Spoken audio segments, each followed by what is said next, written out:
this world, there is real evil. In the darkest shadows and in the most ordinary places. These are the true stories of the innocent and the unimaginable. Some say that every photograph steals a piece of a person's soul. For Lisa Wilson, the myth is true.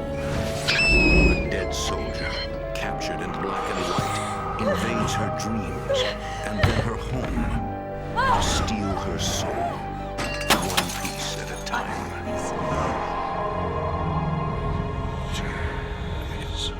Between the world we see and the things we fear, there are doors. When they are opened, nightmares become reality.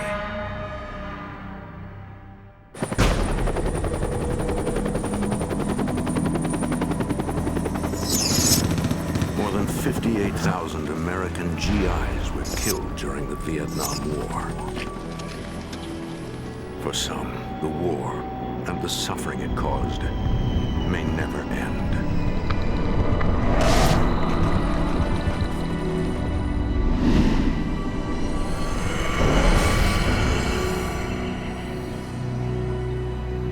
The year is 1994. So I guess this is it? Yeah. Single mother Lisa Wilson is helping her But ex-boyfriend we'll be Dan friends, right? move out of her house. Dan and I were once boyfriend and girlfriend. I needed him when I met him, and he actually helped me through my divorce. But we'll be friends, right? But then our paths went separate ways. I'll still see ya.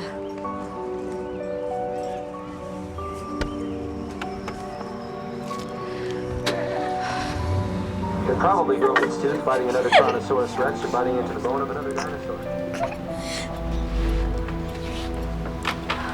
Mom looks pretty bummed. With Dan gone, it's just Lisa and her daughters, 8-year-old Laura and 10-year-old Sarah.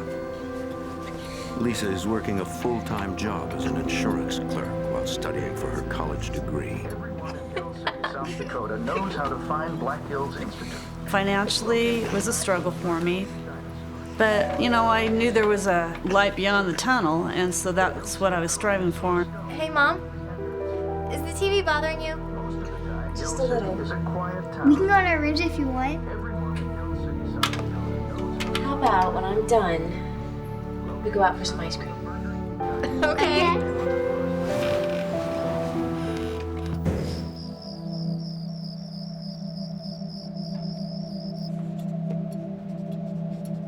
Lisa's homework often keeps her up well past midnight.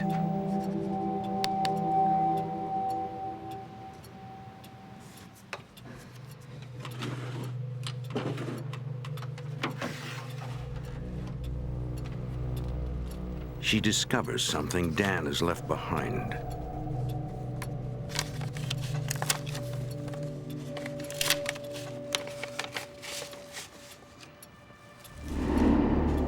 It's a photograph of Dan's brother, Michael.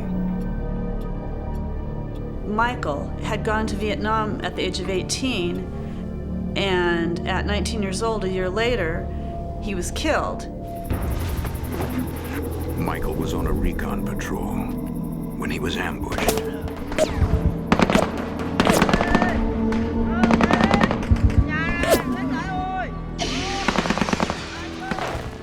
Escort, we need medic now!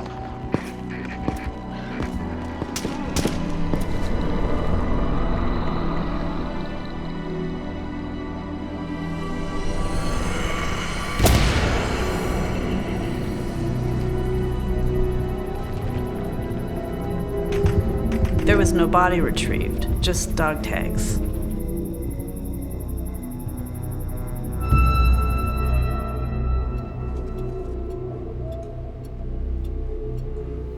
In looking at that picture, he looked like he was ready to die. What drew me to it was just his eyes. You could not see anything in his eyes. The darkness just pulled me in.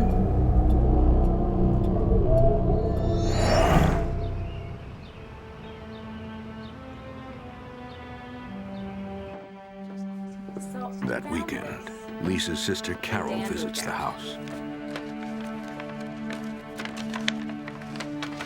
Carol is captivated by the photo. It's his brother, Michael. Even though you couldn't see his eyes, you could. Certainly draws you in, doesn't it? And it was like he was staring out, trying to get your attention. It kind of freaked me out. I didn't really like it. Are you gonna give it back to him? Well, I was thinking I'd give it to him as a birthday present. Maybe blow it up to an 11 by 14. Lisa plans to frame the photo and give it to Dan as a birthday gift. She goes, "Do you think he'll like it?" And I said, "I think that Dan will love it."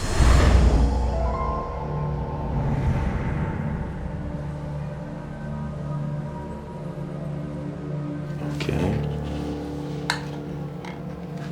Days later, Lisa visits a photo shop to have the picture enlarged.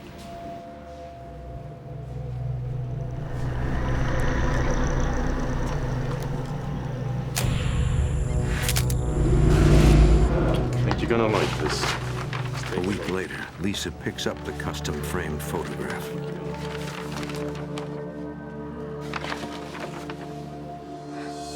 I was excited. I didn't really want to give it to Dan. This picture had already become part of my life. It just sprung out at me.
I saw him.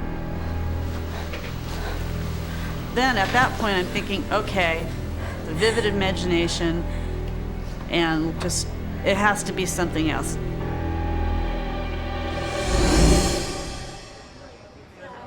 Weeks later, at the home of Dan's mother, Dan celebrates his 40th birthday with his family.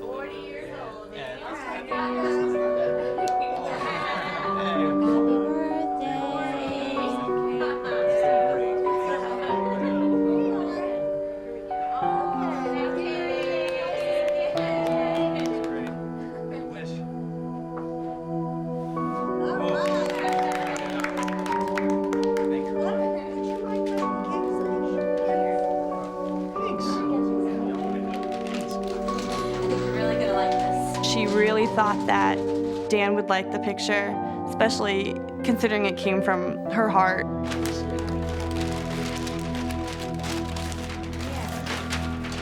Oh, lots of icing on it. No. Another room, okay?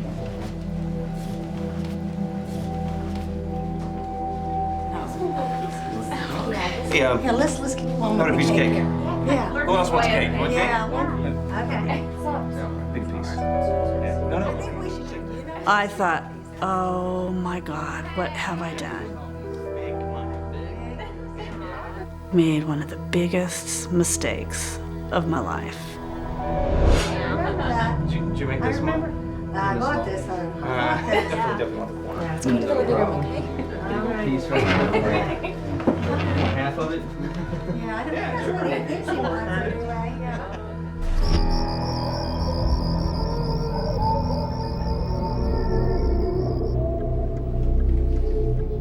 Lisa does not understand why Dan refused her gift.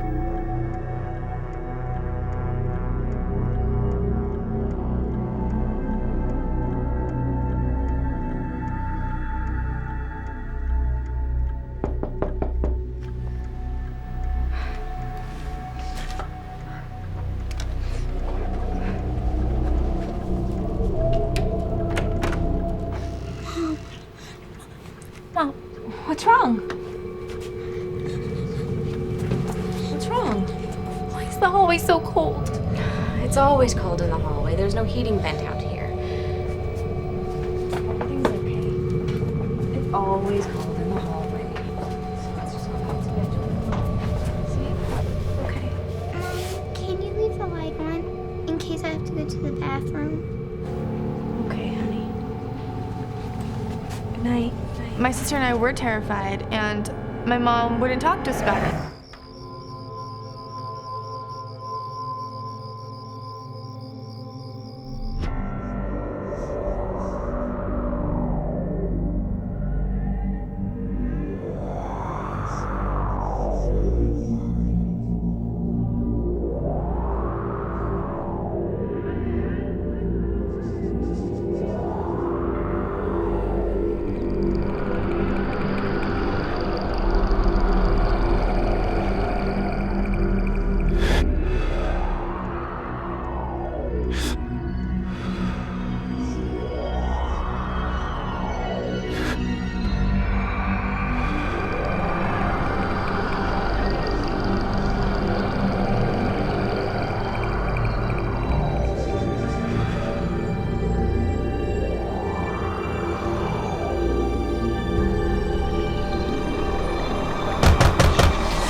Lisa cannot help thinking that somehow Michael is in her house. Now I was afraid.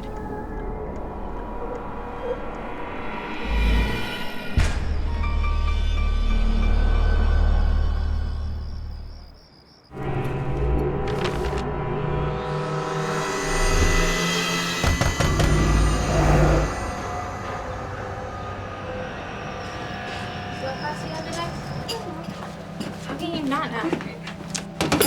Hey, did one of you guys knock on my door really late last night? No? You're sure? Yeah, for sure. Have a good day at school. Bye. Have a good day. Bye. I love you guys. Love you too. Love you.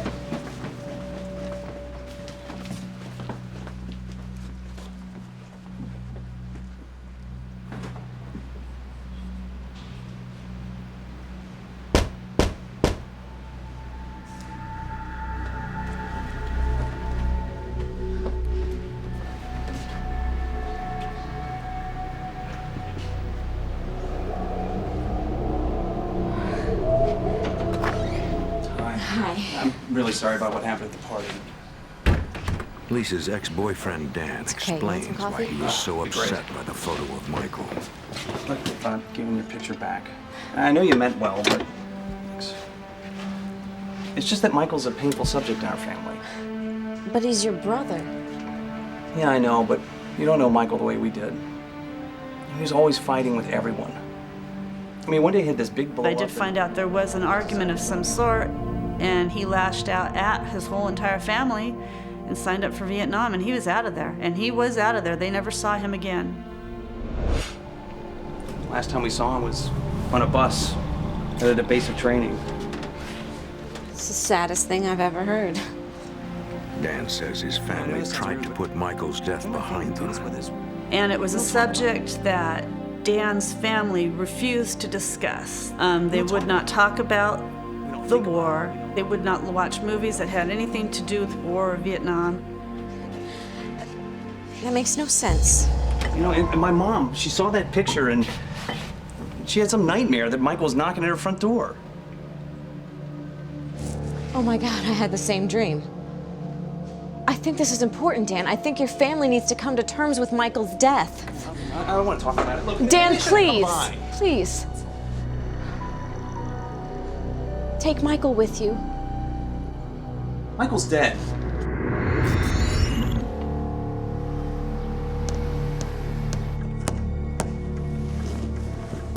Lisa feels compelled to hang the photo in her bedroom. That picture had now become a part of me. And I thought, well, this is a little strange because he's not a blood relative. I don't know who this man is, but it didn't make any difference.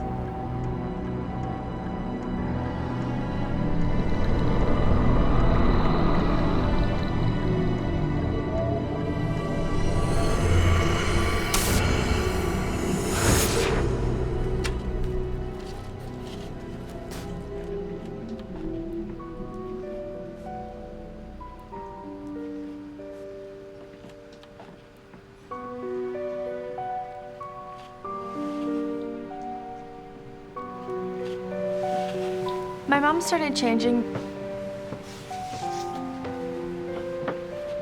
Her personality went from being really happy and wanting to do everything with us to being in her room.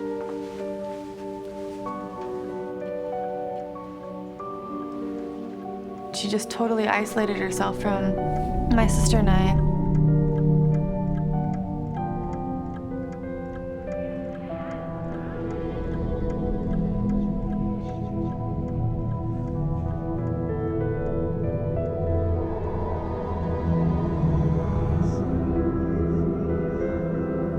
It's very strange because actually I felt special. It's kind of like he was mine.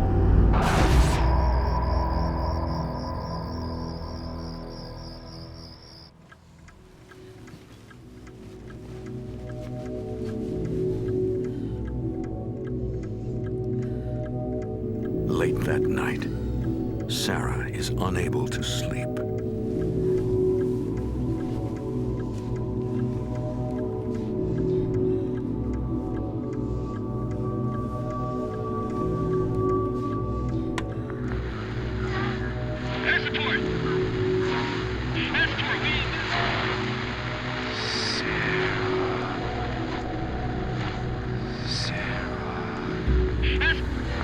At first I thought it was a weird connection, like maybe with a cell phone or a phone line.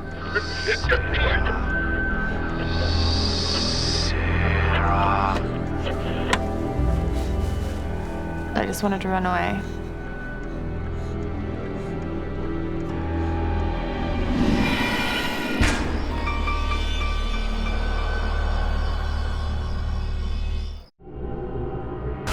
Michael's dead.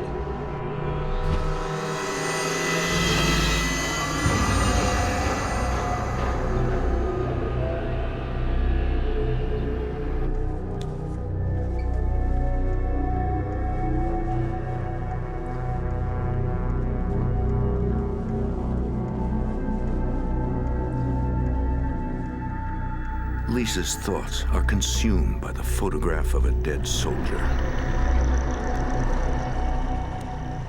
It's like this energy is being drained out of me.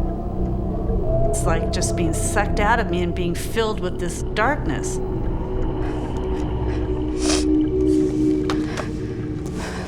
Lisa turns to her sister Carol, desperate to talk about the growing hold Michael has on her. Hello? Hey, Carol, it's me. Hey, how you doing? I'm fine. Really? No, I'm not fine. I can't stop thinking about Michael. She talked about Michael. When I get home, I wonder what Michael's done. And I'm thinking, what do you mean what Michael's done? There is no Michael. It's a picture. Do you hear that? Lisa believes there's evidence of Michael's presence even as she talks on the phone. It's like he's on the line with us. Carol, it's... Michael's not real. It's a picture. He is not just a picture, Carol. He's more than a picture. I'm trying to tell you that I feel him here. It's like he's a ghost in my house. I can feel Michael. The minute I'd say Michael's name, you'd get that crackling, sizzling noise, and it's like, can you hear me? Can you hear me? I can't. What? What? It's like he's here on the line with us. It's like Michael's here. He's listening. Get rid of the picture! No! Hello?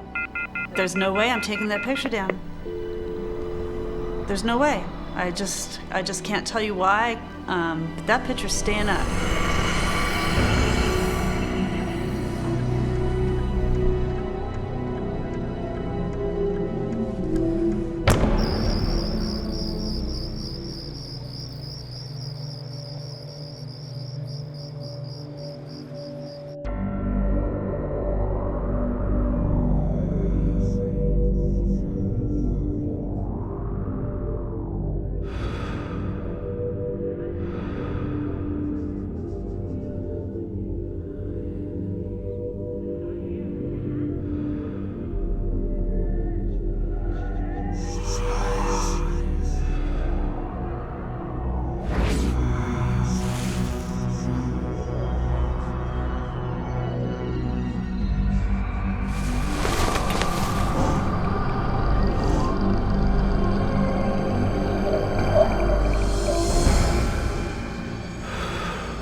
It was nothing. She was having a nightmare. It was just a nightmare. I didn't tell my mom that I just saw Michael because she was already so stressed out and freaked out that I didn't want to worry her more. Okay. Go back to bed, okay? Everything's okay. Everything's fine, okay? Go on, back to bed. Mommy, can you leave the light on? Okay. Good night. I saw him too.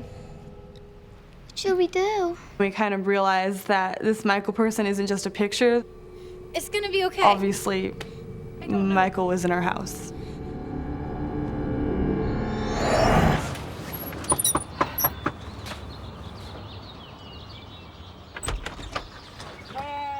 That weekend, Lisa asks her sister Carol to take care of the kids. Thank you so much for letting them stay tonight. No problem. I love having him here. Not a problem at all. Hey guys, come on. Okay, there's juice in the fridge, cookies on the counter. Help yourself. Save one for me. I love you guys, okay?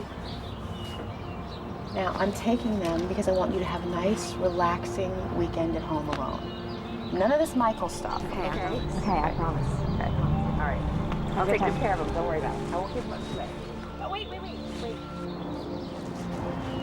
I promise. It was Mom's. I think you should wear it. It'll give you strength. It's beautiful. Thank you. Sweetie. Thank you so much. Well, if you need anything, okay? Anything. Thanks. Drive safe.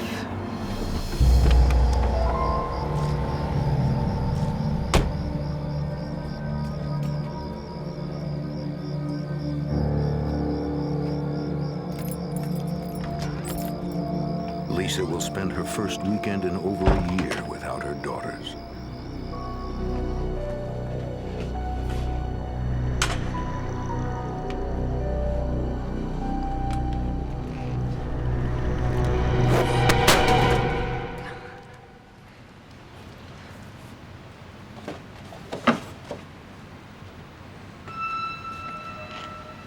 I smelled this sulfuric type of a smell.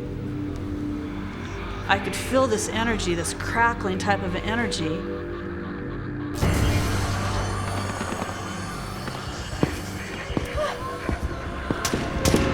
Michael, go home! I thought I'd had enough of this.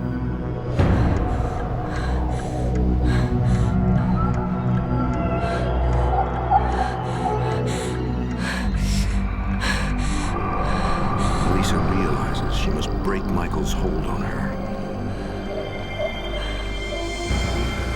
I've had enough of this dread, this obsession.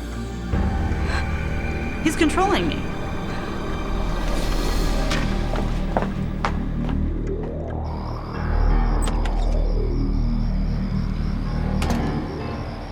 Lisa cannot bring herself to destroy the picture. She is afraid the spirit will retaliate.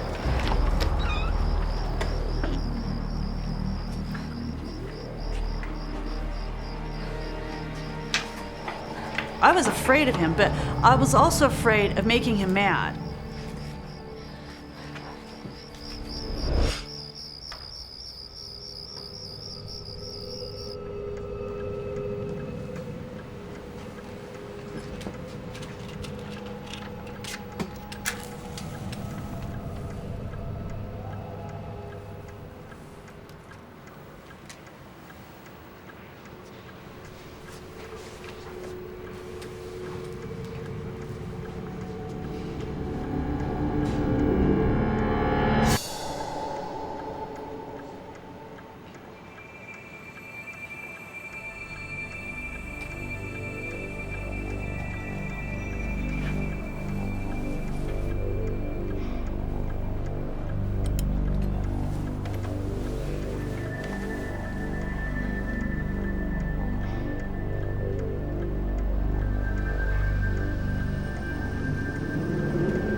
It was like this rush of cold fear went right into my chest. It was terror that I have never felt before in my life, and I knew that was not Michael. That was something totally different.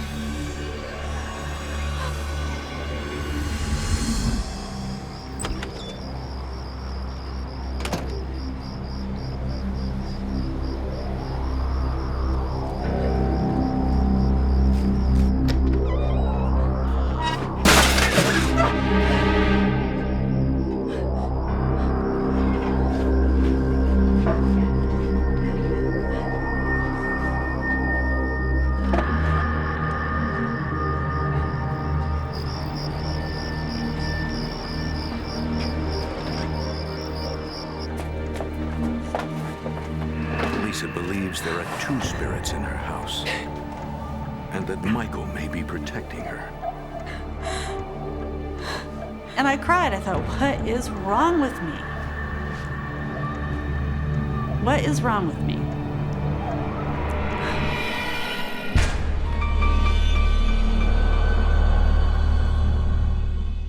Michael, go home!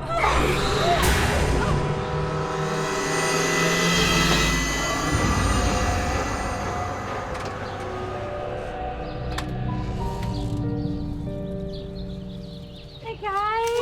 Hi! Oh, I missed you so much. Did you have fun? Yeah. Go get in the car, okay? It's right there. Thank you so much. You're welcome. I got you something. What is this? It's to take the place of Michael, to fill the space where Michael was. Okay. Thank you. Of course. Anytime. Bye, girls. You did take that picture of Michael down, didn't you? Yeah, of course I did. Thanks. I'll see you later.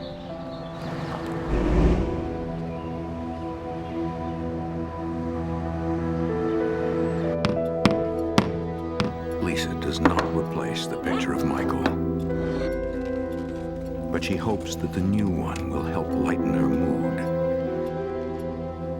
I just thought that would be a good aura type object to put into the house to maybe brighten it up and get rid of some of this gloom.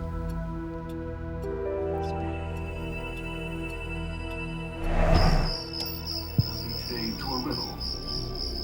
3,000 mammoth stones, some weighing 300 tons and 20 feet tall, sprawling for almost 30 square miles. The quest investigates Europe's oldest mystery. Who put the stones here? The new picture does nothing to lighten the mood for Sarah. More important, why? It's getting late. You guys should get to bed. The search for answers takes us It back felt almost like 2,000 years to a time it before was Christ. dreary. My mom was depressed. My sister was always scared, and I had to be the one who had to be the strongest. Inhabited by an ancient people called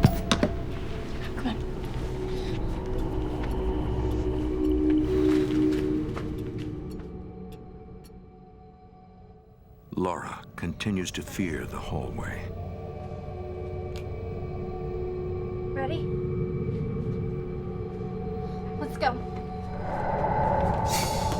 We'd actually run to get to our room because something in that hallway scared us. Get in bed. I could sense when I was in my bedroom that something was in the hallway. Get in bed. I thought someone was always staring at me. I thought someone was always looking at me.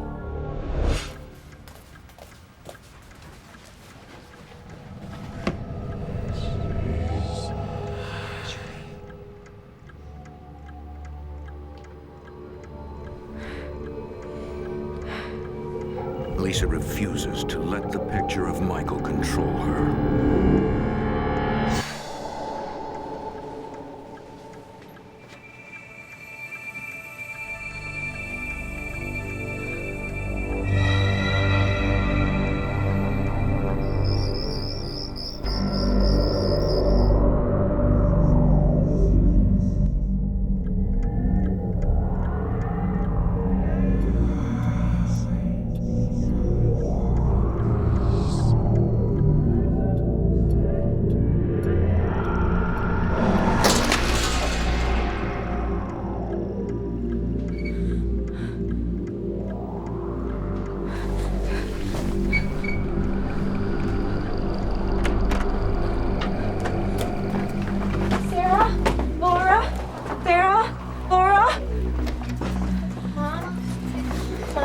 Is everything okay? Yes, everything's fine. I heard a noise.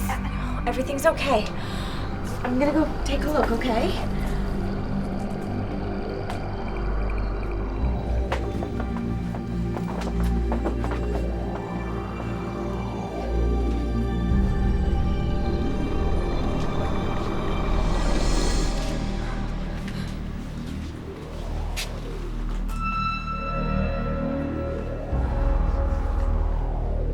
I was scared. Because if something can move a huge picture down a hallway, he can do anything. I must not have hung it right, and the wind blew it down. Mom, how could it just fall off the wall and between the hallway? It had to have some sort of help. And I said, Mom, we're not stupid. I know this is Michael.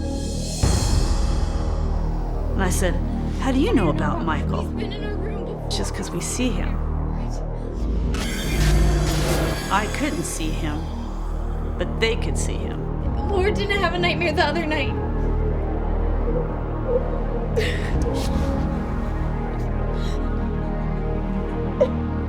I'm so sorry.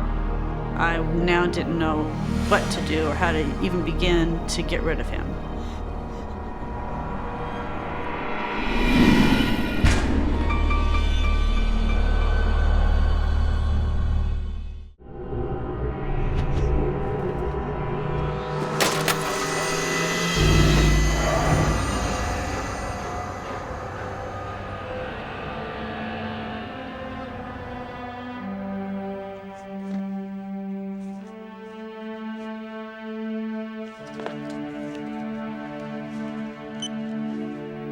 Lisa calls the local health science center, searching for someone who can help. Hi. Yeah. I swear this is not a crank call, but I'm having a problem with like a ghost or an entity in my house. Basically, I asked them if they had Ghostbusters.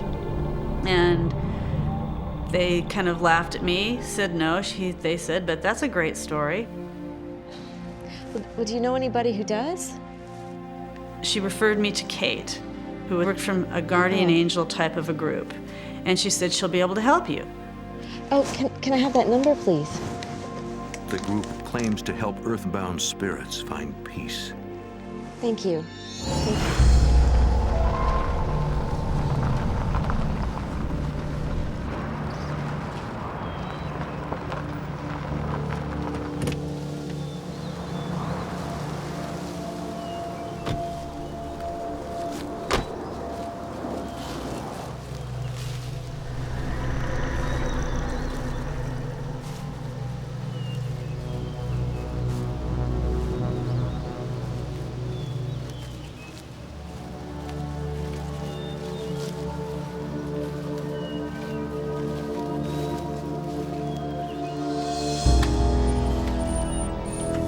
When I went to this place, it kind of creeped me out a little.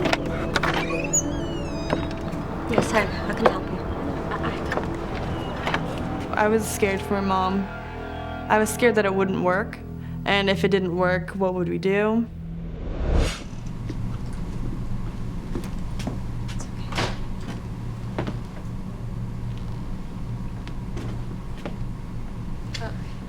Only you. The kids have to stay put.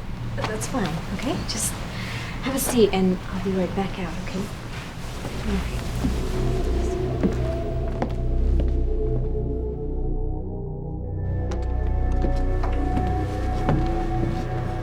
Have a seat right here. Kate will be right with you, okay? Thank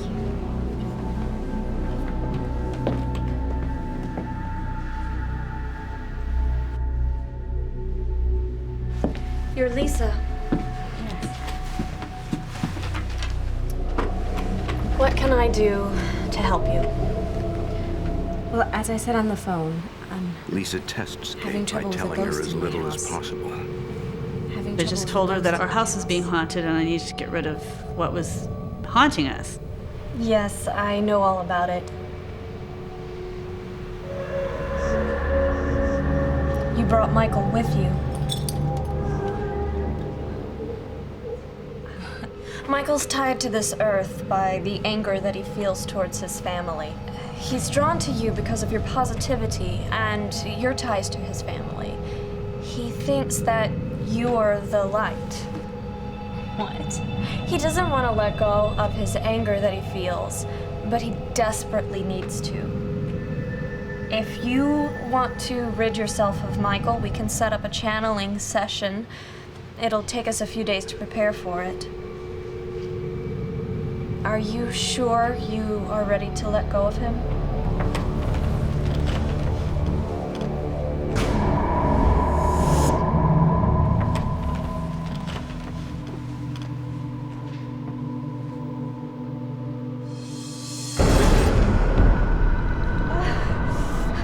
It's okay. Lisa feels a sharp pain in her chest. Relax.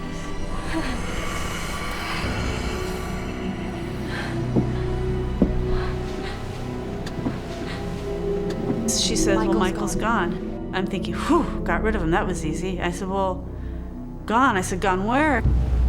He went back to your house.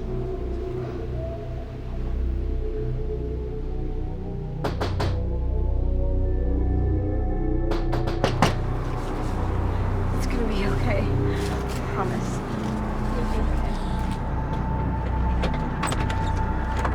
Hey, guys, what's going on? I don't want to sleep at home tonight. Oh my God. Okay. Come on in.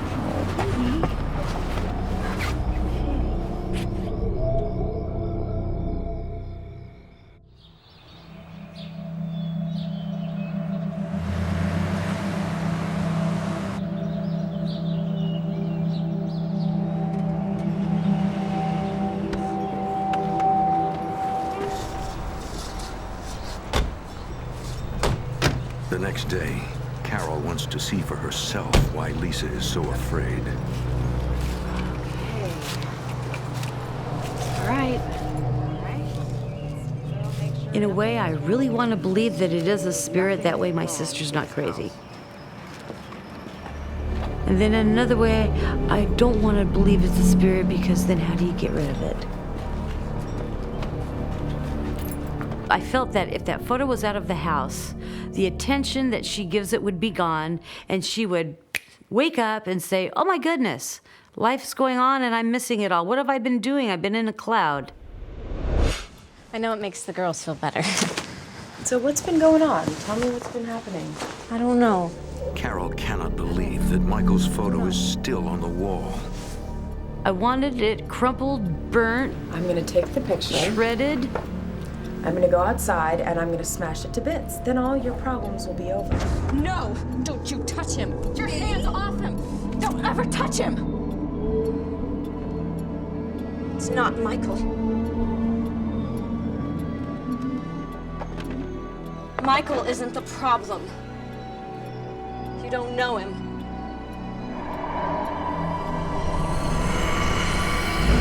I don't know what came over me. The picture just affects me so much. Lisa, I am your sister. You know I love Some people eat when they're upset. Some people drink. Maybe she found Michael. Oh, your obsession with Michael and this picture is out of control. It's too much. Michael needs me. I'm the only one who cares about him. Michael isn't real. You want to know what is real? Those girls are real. Show them you love them. Destroy the picture.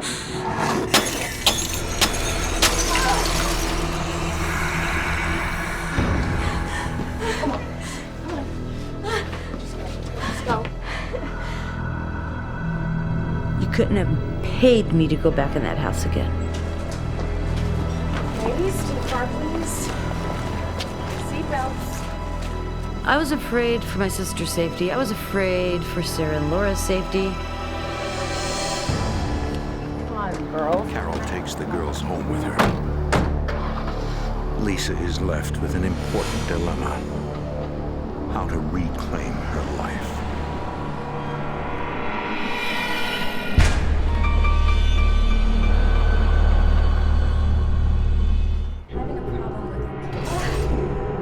Don't you touch him!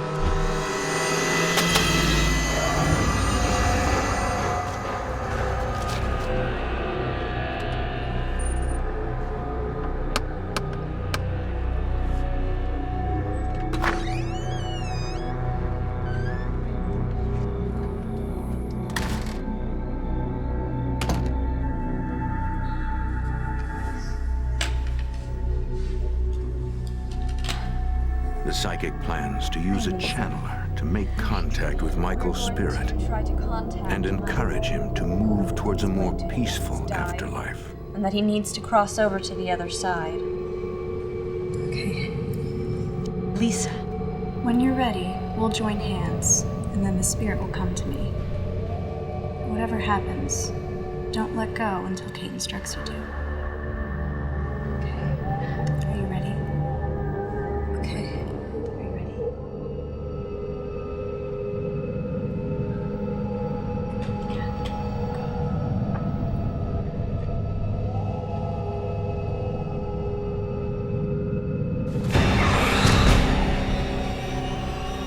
The face of this woman was total evil.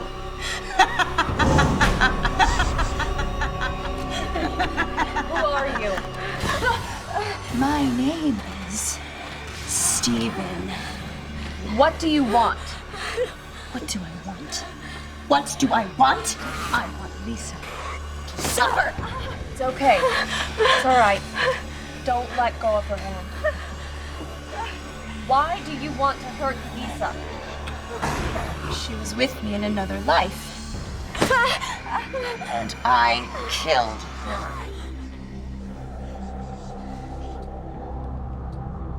How did you get here? Who brought you here? He brought me here.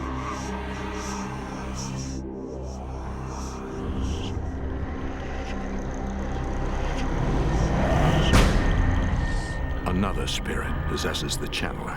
I'm sorry.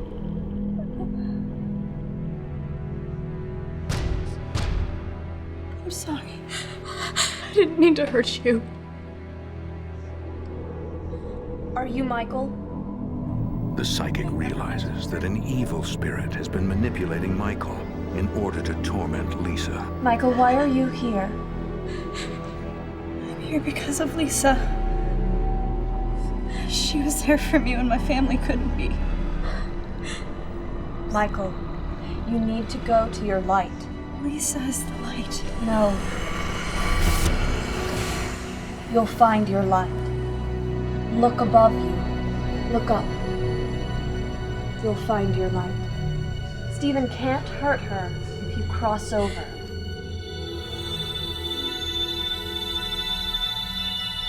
This person got this kind of serene look on her face, and she said, "I'm sorry, Lisa." She says, "But now I see the light. I'm sorry. I'm going."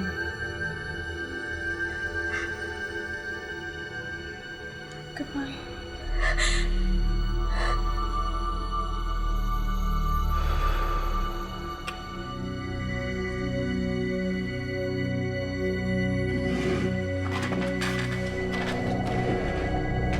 I could feel him just gone. Which was so sad for me because I didn't get to say goodbye. And he'd been with me so long. So it was kind of heartbreaking. But then I knew he was where he was supposed to be. Lisa never learns anything more about the evil spirit that called itself Stephen. But she hopes that with Michael gone, it will no longer have any power to hurt her. In the following weeks, the atmosphere in Lisa's home returns to normal. Michael's photo remains until Lisa graduates from college and is ready to move out. When I looked in his picture, it was like that obsession was gone. It was kind of like a tombstone. You always put a head on a tombstone to memorialize a dead person. And that's kind of what that picture was to me. You can sleep with the boy, please.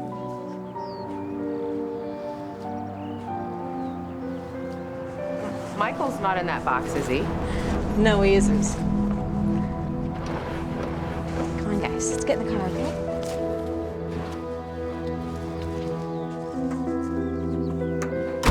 Lisa and the girls move on, Follow you out, okay? You all drive safe? Okay. Bye, girls.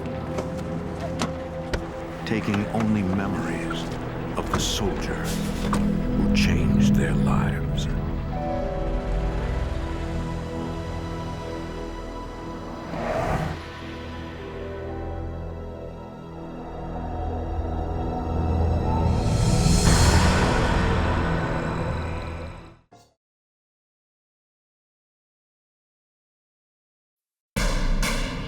In this world, there is real evil. In the darkest shadows and in the most ordinary places. These are the true stories of the innocent and the unimaginable. When a young family moves into an old house, they soon discover they are not alone. Late-night attacks by violent spirits turn their lives into a living hell, until a courageous young boy challenges the dead who refuse to die.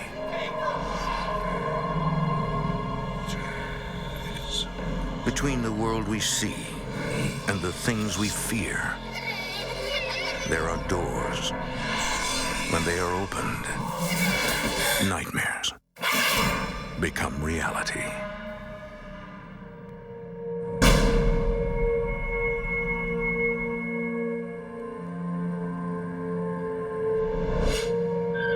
Glen Burnie, Maryland, a small community in the shadow of Baltimore. For generations, it's been home to honest, hard-working families. But when evil spirits rise, there's no refuge for the innocent. Even here, restless souls roam in anger, seeking vengeance from the living.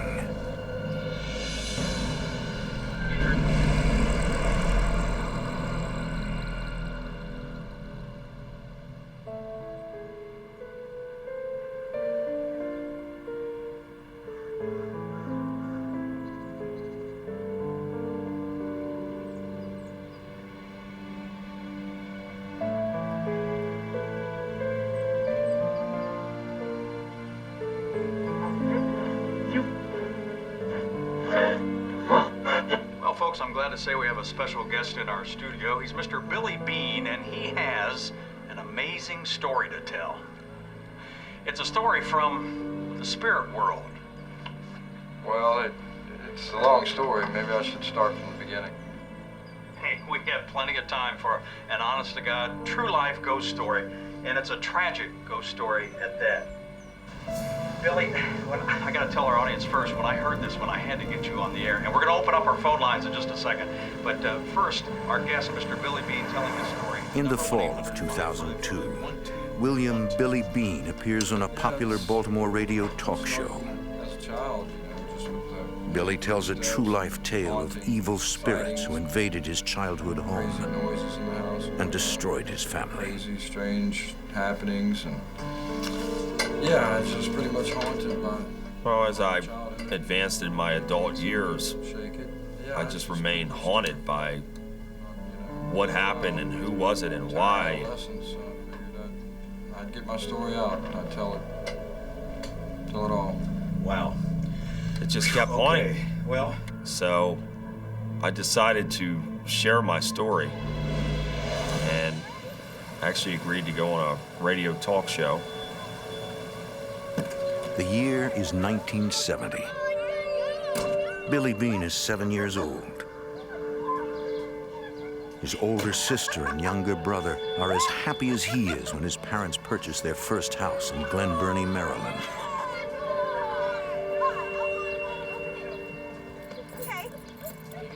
Billy's father is a general contractor. His mother works at home, caring for the family.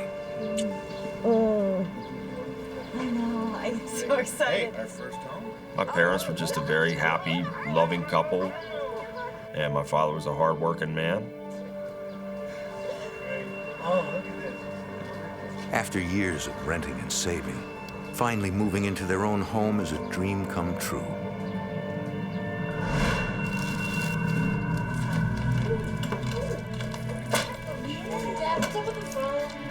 Oh, sweetie, it's not hooked up yet. I think they're hooking it up tomorrow. Hey, buddy, right from your home? Hey.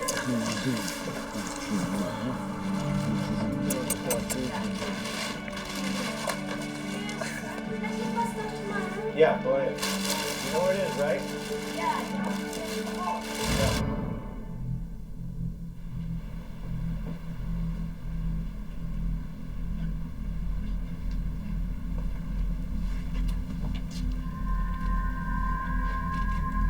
There was a heaviness.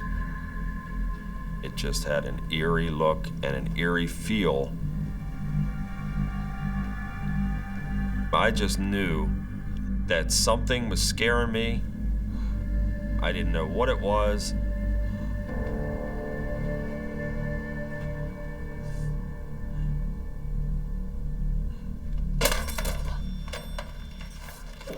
What are you looking at? Nothing.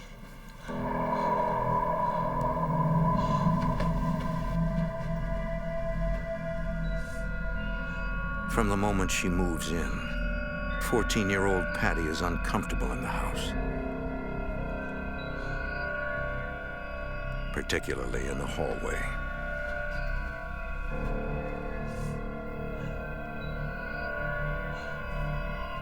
It was scary. You just felt fear going down this hallway. I had the room at the end of the hall.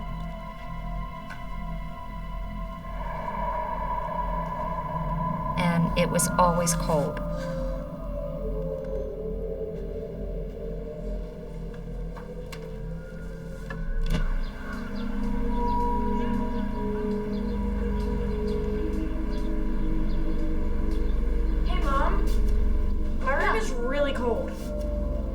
I'll have Dad take a look at it, all right? Okay, thank you. No problem.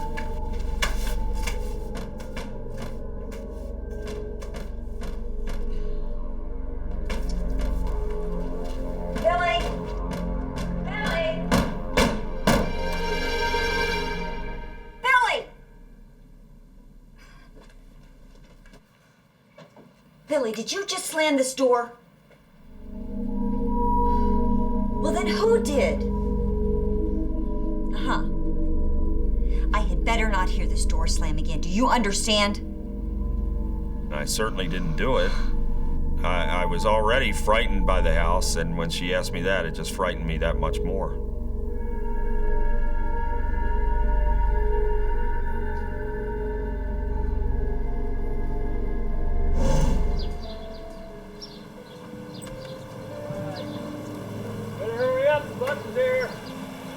Before we moved to the house, we had a very typical family. Everything seemed fine. Everyone seemed happy. All right, Dad. Bye, Mom. Bye, Dad. Bye.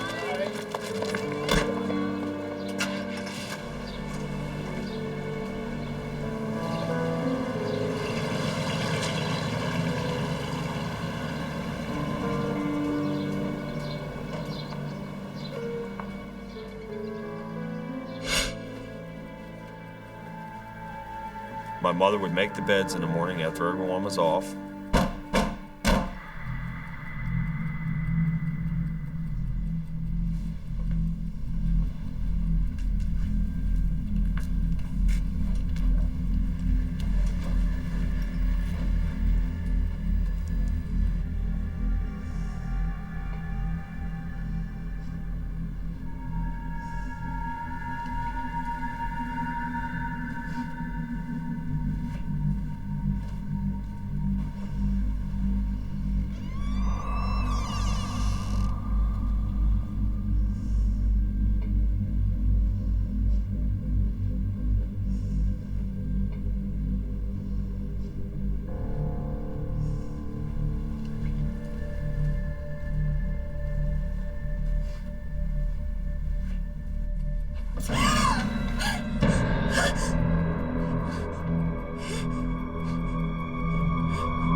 Hello?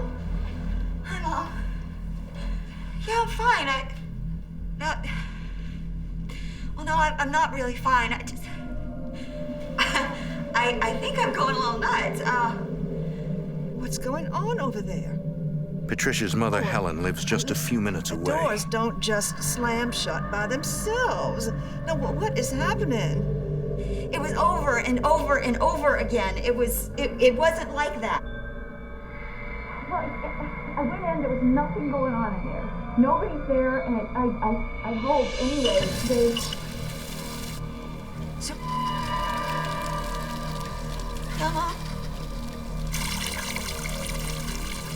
Mom? Mom, can I call...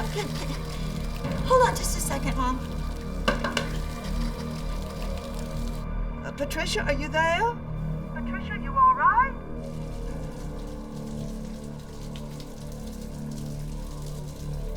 Oh, no. Oh, no. Oh, God. Oh, no.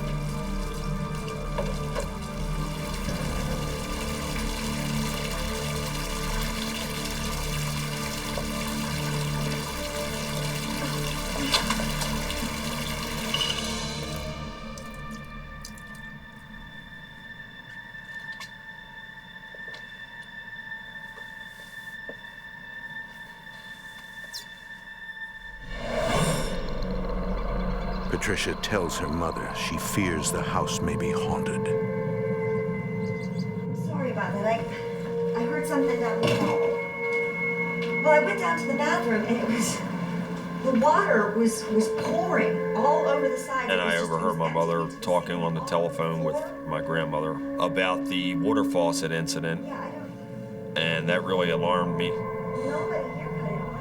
But really had no true idea of what was going on. No, I didn't cut it on. Nobody in this house cut that on. No, I know, but There's something not of this world in this house. I can feel it.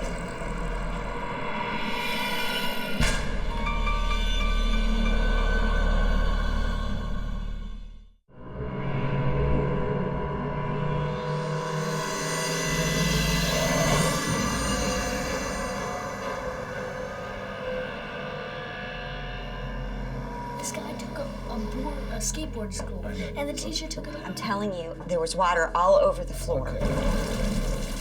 It's an old house. There's going to be all kinds of things that need to be fixed. Well, then how do you explain the beds? You're tired. You forgot. That's all right. I did not forget. I made the beds, and something, I don't know what, unmade them. My father was a very tough man. He was a no-nonsense type of man.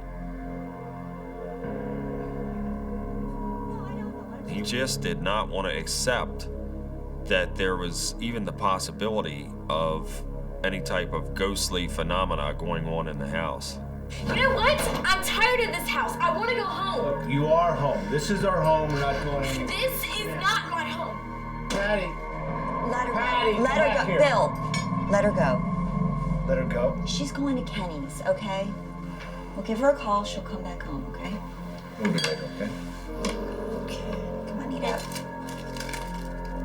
My mother was just very bewildered, frightened, and very agitated by what was going on. And she knew that we were having some sort of problem with a spirit or a ghost.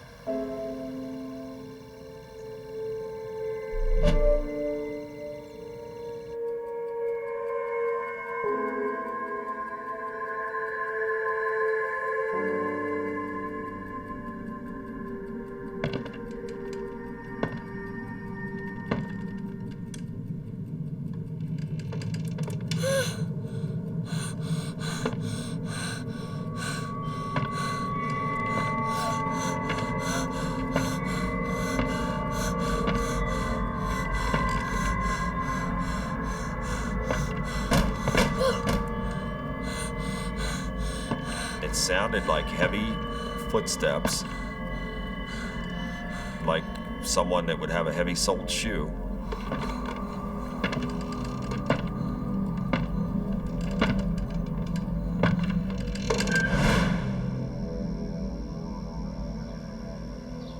Come on, guys, let's get a move on.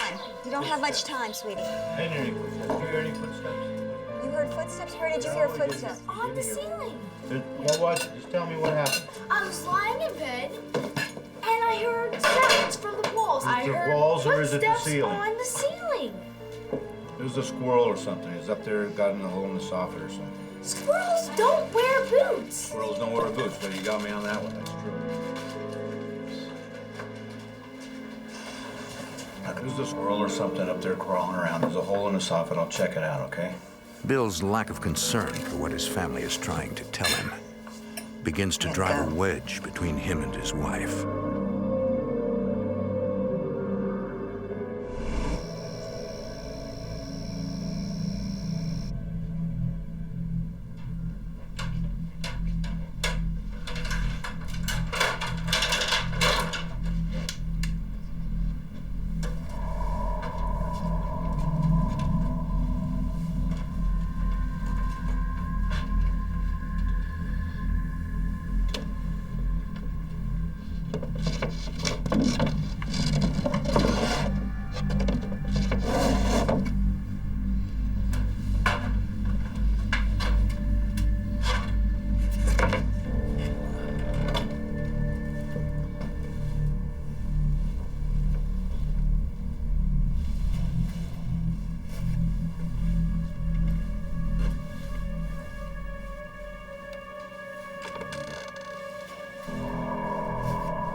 As the months slowly pass, Billy continues to hear strange tapping sounds and heavy footsteps in the night.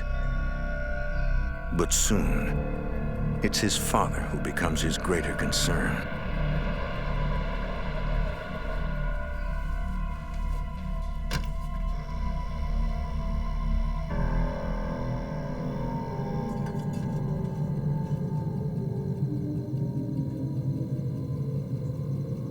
not even a year after these events started occurring on a regular basis, he started developing this heavy drinking problem.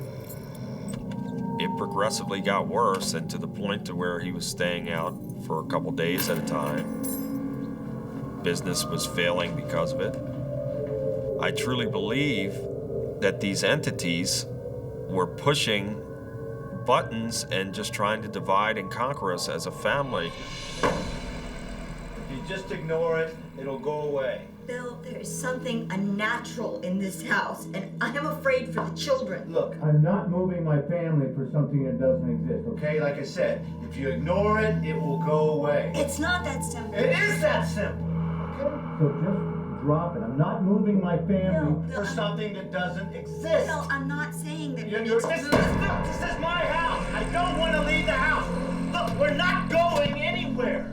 What's wrong with you? You want to leave? Is that what you want? Look, we tried to build this house. We saved a long time for this, and you just want to walk away because of some imagination. No, I'm not. Look, if you want to leave, go on. All right, pack up your crap and just get out. Would you just shut up and listen to me? At the time, I didn't know what to think. But now, as an adult looking back on it, there's no question in my mind that these entities were fueling him. Shut up! And listen to me, I'm trying to explain something to you. I understand that you're trying to, but I'm just shut that mouth. You talk like this, you're frightening me, Bill. You're. I'm asking you to let me explain something to you, and you won't listen to me. You keep talking. No, just listen to me, okay? Just listen to what I'm saying. Billy, go back to bed, honey.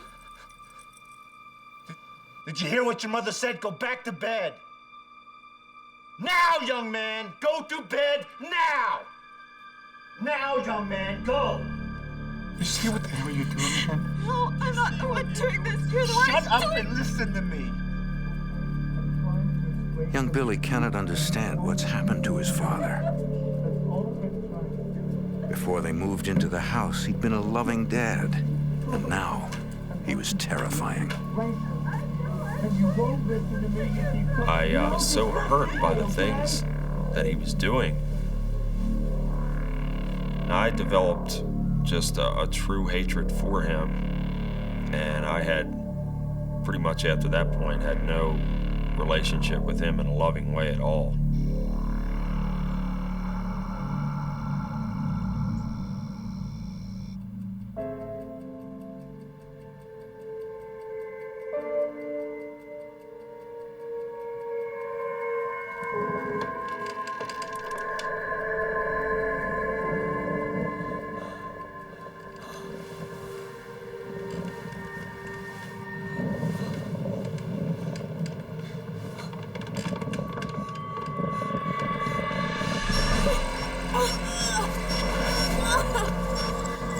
I wanted to scream out for my parents, and I couldn't.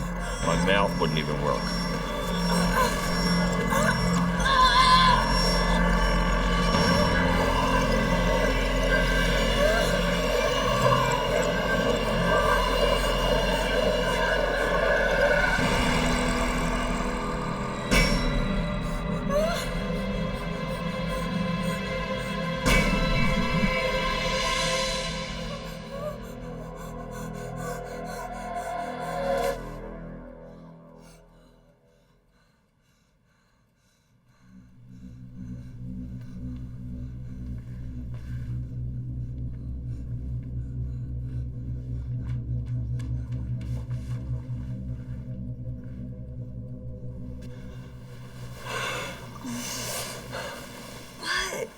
What is it? What's going on?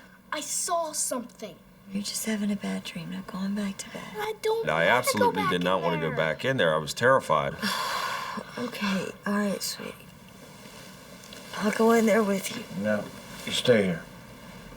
Billy, let's go back to bed. Go back to bed. But Dad! Now.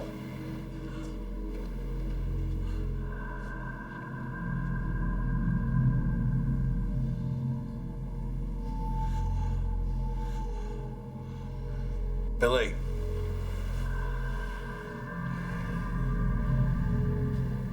The most traumatic thing had just occurred.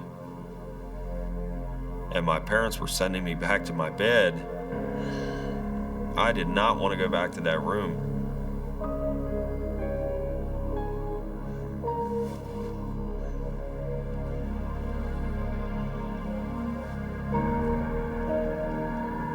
And it's something that has stayed with me all these years. I'll never forget it.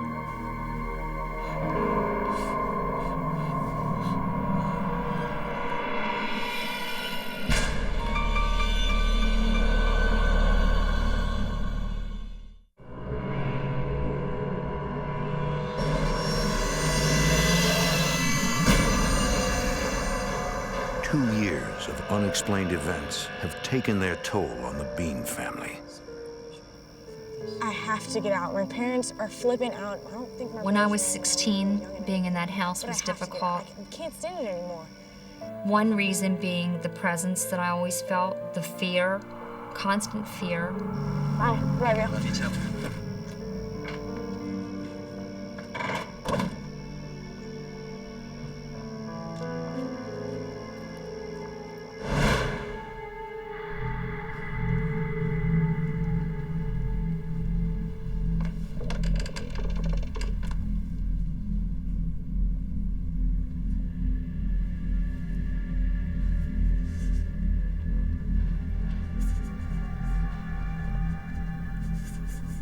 It was very unsettling. It just got crazy. I couldn't stand it.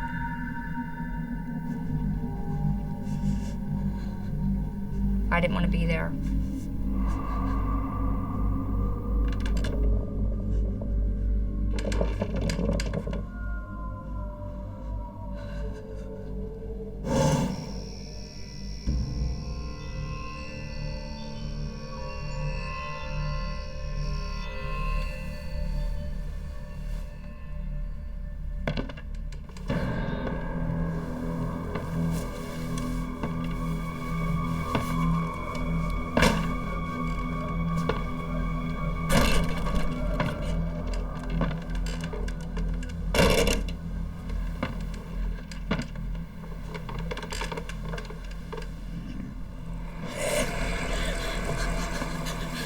I felt something touch my leg. Mom! Mom! Mom! Mom, come here! There's something in the bed! What, sweetie? You're freezing, sweetie. Not for 1 second did I think there was an intruder in the house or anything like that. I know it was something else. It wasn't a real person that touched me.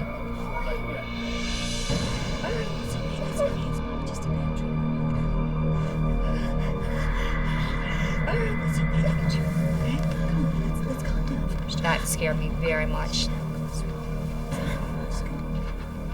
So much that I just didn't even want to be in that room anymore.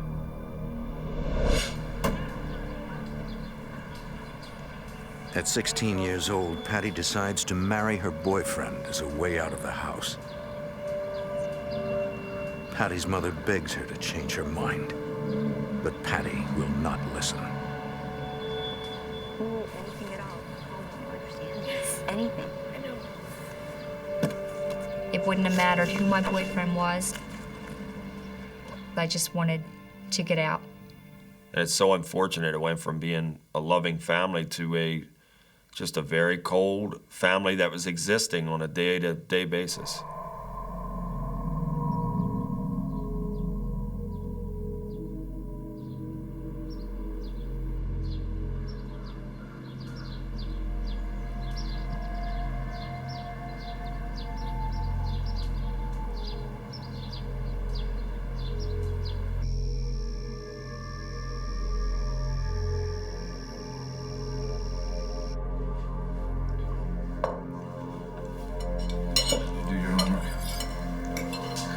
I'm gonna do it after dinner. I thought I said you were supposed to do it before dinner, Jim.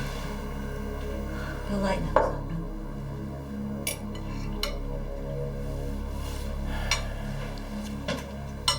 I was very angry. I was withdrawn and just had tremendous hatred for my father for not getting us out of that environment with these evil entities that were destroying us. back.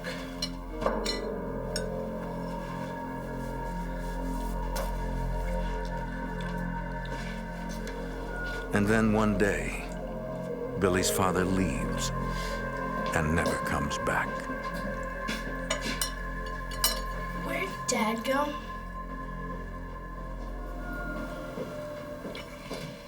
He went out for a walk, sweetie. It was so ironic because my father was the one that wanted to fight and stay, and he ended up leaving. And my mother was the one that wanted to leave the whole time. Billy realizes that his mother is the only person left who can help him cope with whatever is haunting the house.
Sweetie, just go back to sleep, okay?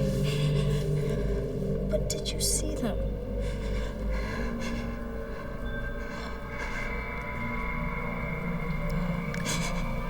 Yes.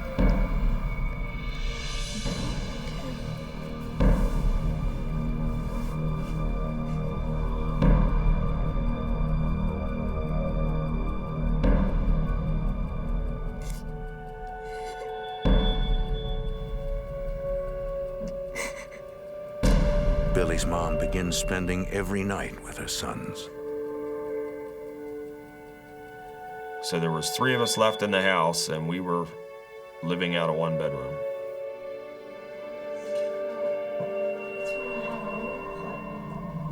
And you just put it into the hole. And there's this ball. Really, really cool. Because, I mean, and you have like so many courses. Mom, I don't like peace. Do you remember? I'm sorry, sweetie.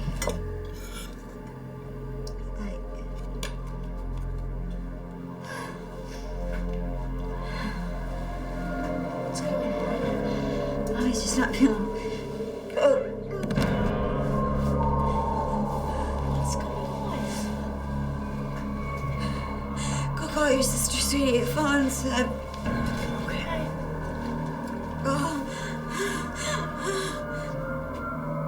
I didn't know exactly what was wrong, but I knew that something was wrong with my mother. So I ran to the telephone and called my sister, who lived near us with her husband. Mom's sick. She's down on the floor. I don't know what's wrong with her. She's just like... Oh, God. Oh.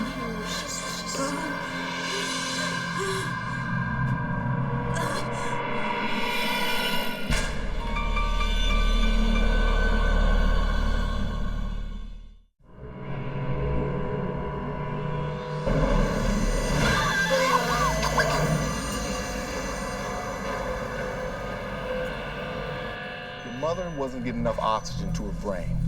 That's what caused her to fall out.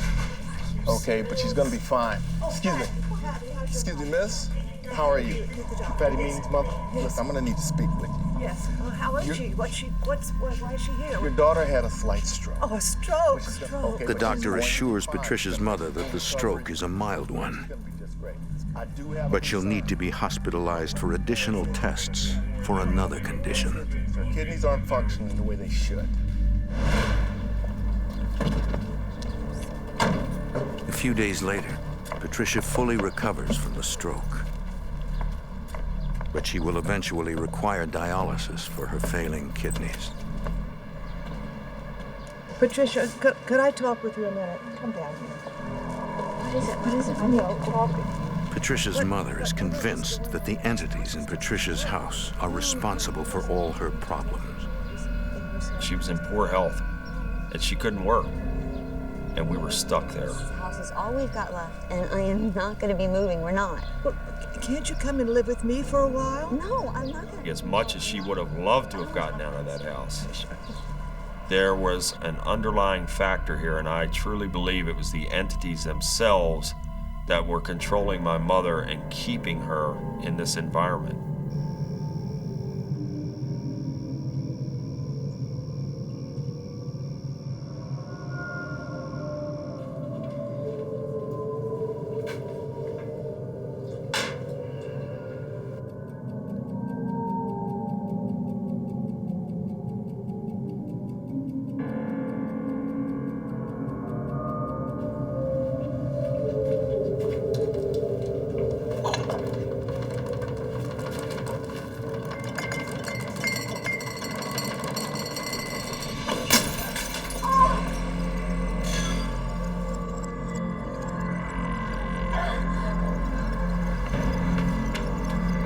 What's going on?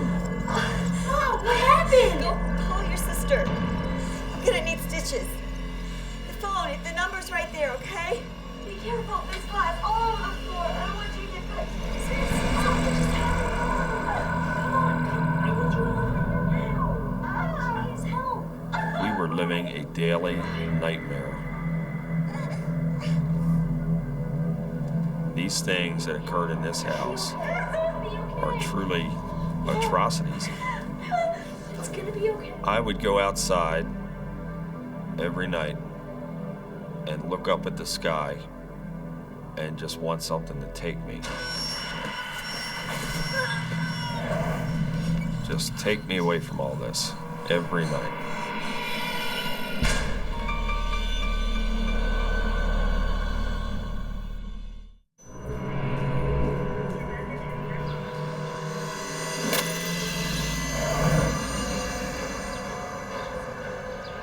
Months pass. Patricia meets Richard Tyson, a man who falls for her rather quickly.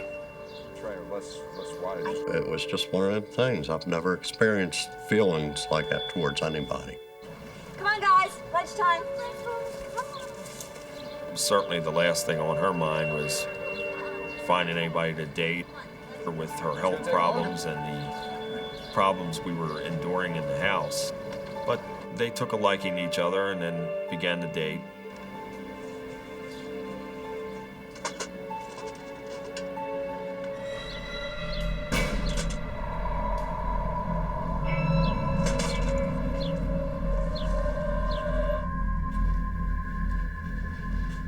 Patricia? Patricia? Who is that was just in here? There wasn't anybody in here. I saw a lady with blonde hair standing right here. She was in a nightgown. Nightgown? No, I was just putting the kids down. She was I standing know right here. what I'm seeing. There's nobody I'm not in this drinking. Are you sure that there's no I'm one not in doing here? any I drugs. just walked through the house. I don't think I'm crazy. I'm thinking, what is going on here? You know, and I can't explain it. Are you telling me this house is haunted? No, I'm not telling you this place is haunted. Because if you're telling me this house is haunted, then you and the kids need to get out of here. We're not going anywhere. This is our home. We're not. She didn't want to leave the This house. is our home. It's fine. It's fine. It doesn't matter. We're fine. She had nowhere else to go. She couldn't afford anything else. And she was the type of person who was so proud she didn't want to accept anything from anybody. Over time, Richard becomes a bigger part of Patricia's life. Good morning. Good morning. You want some coffee? Yeah, I'd love some coffee. What is... What? What is this? God! Ah! What is this? Ah! Oh God, it's dog hair! Get it up! Jeez. God! What did you do? What did I you didn't do a thing. I mean, this... We didn't hear any noise that night. Patricia, come here. Look at this. There was no blood. There was just dog hair. So I went in the bathroom, and the wash basin was full of dog hair. Patricia? I'm petrified. God. Oh God. Oh God. Pat was definitely scared.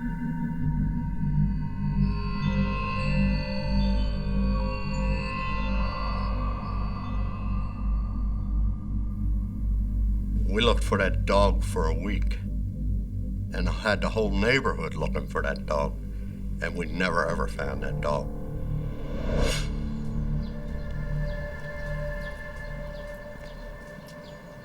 Desperate for help, Patricia asks Father John Auer, a Roman Catholic priest from a local parish, to bless her house.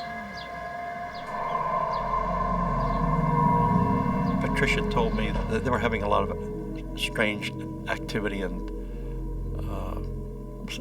seeing spirits and ghosts and hearing noises, and so she asked me to come down and see what I could do, perhaps to solve this situation. Patricia, why don't you tell me what you've been experiencing? Well, we've had some objects moving around and things flying out of the cabinets, things cut on by themselves. We've actually seen a couple of things and felt people touching us and stuff. We were just kind of hoping that you could give a general blessing. In the name of Jesus Christ, leave this house, go back to where you came. In the name of Jesus Christ, leave this house, go back to where you came. In the name of Jesus Christ, leave this house, go back to where you came. In the name of Jesus Christ, leave this house, go back to where you came. This is our dining room. In the name of Jesus Christ, leave this house. Father Auer does not sense the presence of any spirits. He tells Patricia that if the spirits return, she should sprinkle holy water throughout the house and recite what's called an intercessory prayer. Intercessory prayer is a prayer requesting that God would come in some dramatic way or effective way and remove the evil spirits. We can do the blessing? You don't have to? Yes, Billy. You or your mother can do the blessing. Oh, thank you so much. You sure I can't get you anything? No, thank you. I have to go. Thank you. I'll talk to you later, okay? See you on Sunday? Thank you. Later that same day. Guys, I'm pretty excited about this. What do you want to do? I don't know. You want to get some ice cream?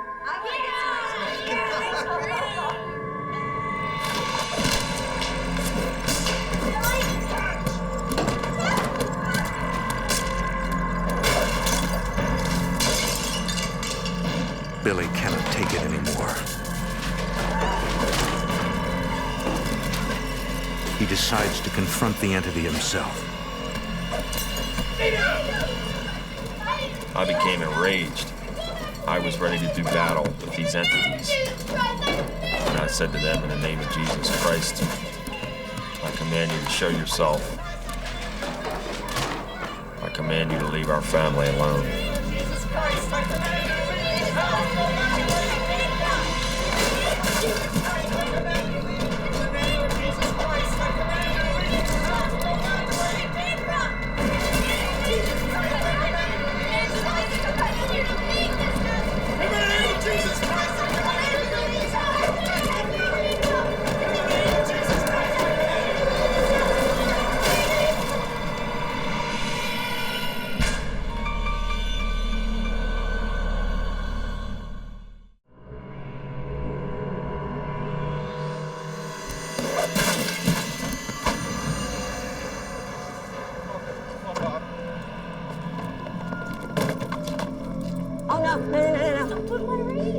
here. We'll get you another radio.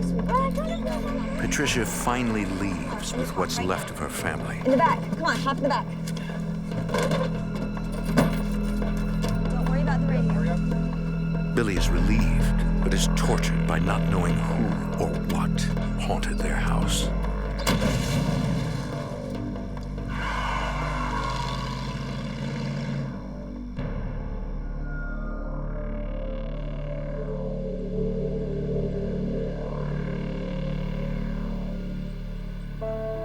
I tried to let this go. I tried to just forget about it and not look back on it. And unfortunately, it still haunts me. 10 months after leaving the house, Billy's mom dies of a cerebral hemorrhage. His father dies several years later. He and his siblings are left to wonder why his parents were unable to protect them all those years. They did the best they could, and they made the decisions they felt were the right decisions. But I just wish to God that they would have found some other way or some other home or someplace else that we could have gone and had some normalcy in our life, because our childhoods were robbed because of this house and these things that transpired in the house. This is a man who has been haunted by strange and terrifying series of supernatural events for what, Billy, 30 years now? 30 years, that's right. Okay, well, I know all of you out there have questions just as I do. We're going to take a short break and come back with more with Billy Bean. Thank you so much, Billy. Did you ever find the answer to these hauntings? Well, I wish I did. I really do. Billy receives a call from a man who heard him on the radio. He claims he may know the identity of the spirits that haunted his childhood home.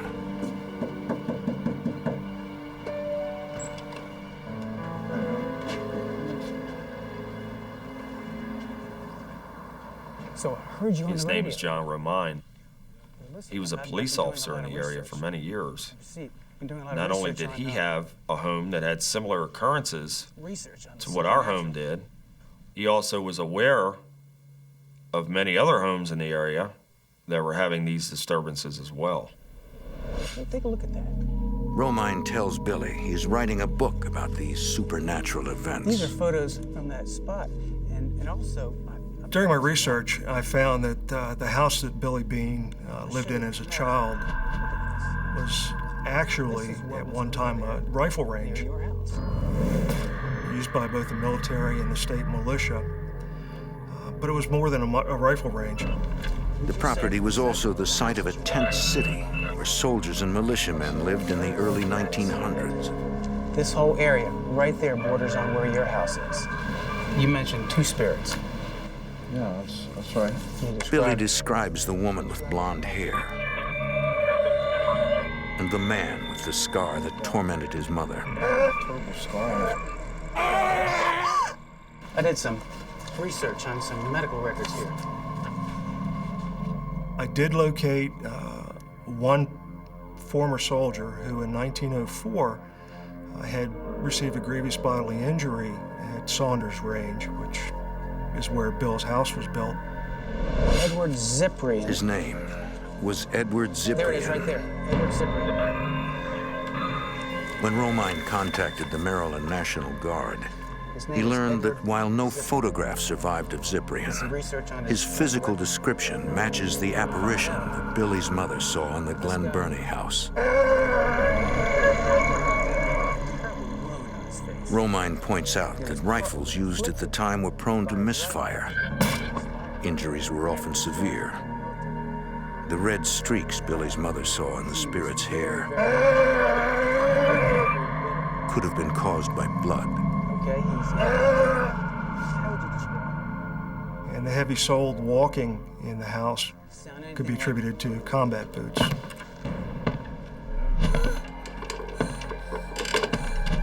According to Romine, Cyprian later died, a bitter and angry man. It's not proof beyond a reasonable doubt, and it would never stand up in a criminal trial. But as far as a preponderance of the evidence, I feel fairly confident that the descriptions match.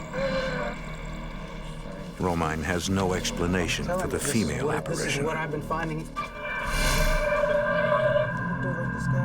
but he assures Billy he will continue to search for answers. For Billy, the interest of a retired police officer gives a little insight into an unhappy childhood. I think knowing the reasons why some things happen there and who caused them to happen, and knowing that he wasn't to blame for everything that happened, I feel he rests easier at night. And it gives me great satisfaction knowing that in some small way, maybe I helped the man. I gave him some answers to questions he was trying to find. Since John has shed light on some of these events, I can just go on with my life. I have that sense of closure now.